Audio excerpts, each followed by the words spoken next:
The pagan roots of your favorite Christmas traditions.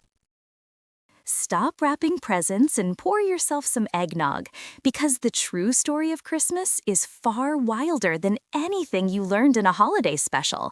You think you know why we celebrate on December 25th? You think Santa is just a jolly old elf? Think again. The biggest, most beloved Christmas traditions are actually historical mashups, a fascinating cultural remix spanning centuries. We're going back to the ancient world to unwrap the pagan secrets behind your holiday cheer. Let's start with the date itself. The Bible gives us 0 clues about Jesus' actual birth date.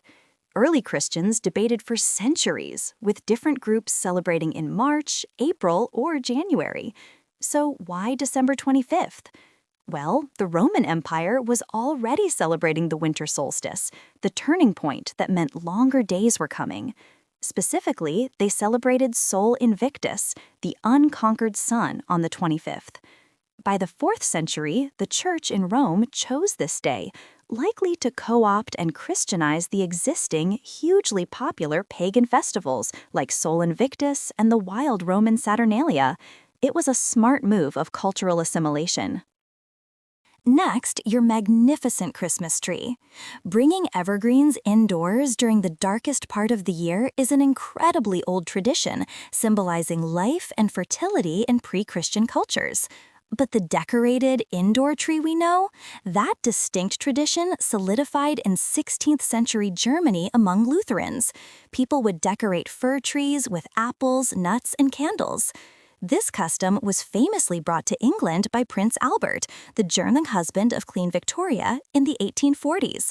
And from there, it exploded into a worldwide phenomenon, completely overshadowing its more ancient, Germanic, and pagan roots.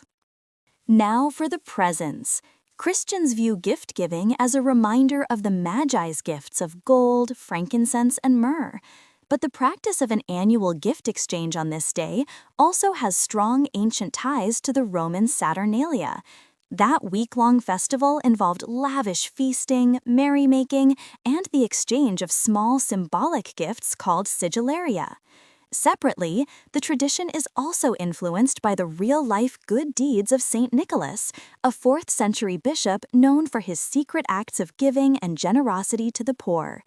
The giving tradition is a beautiful triple blend of religious, Roman, and saintly history. Finally, the main man, Santa Claus. He is arguably the greatest cultural composite of all.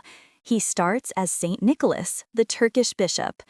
After the Reformation, the Dutch kept his memory alive as Sinterklaas, a stern figure who travels on a white horse distributing treats or coal. This tradition came to America with Dutch settlers. Over time, Sinterklaas merged with the ancient English figure of Father Christmas, a slender man representing seasonal feasting and good cheer. It wasn't until 1823 with the poem "'Twas the Night Before Christmas" and later 20th century advertising that we got the distinct, red-suited, 8-reindeer-driving, North Pole resident we know today. If you enjoy the content, please consider following for more.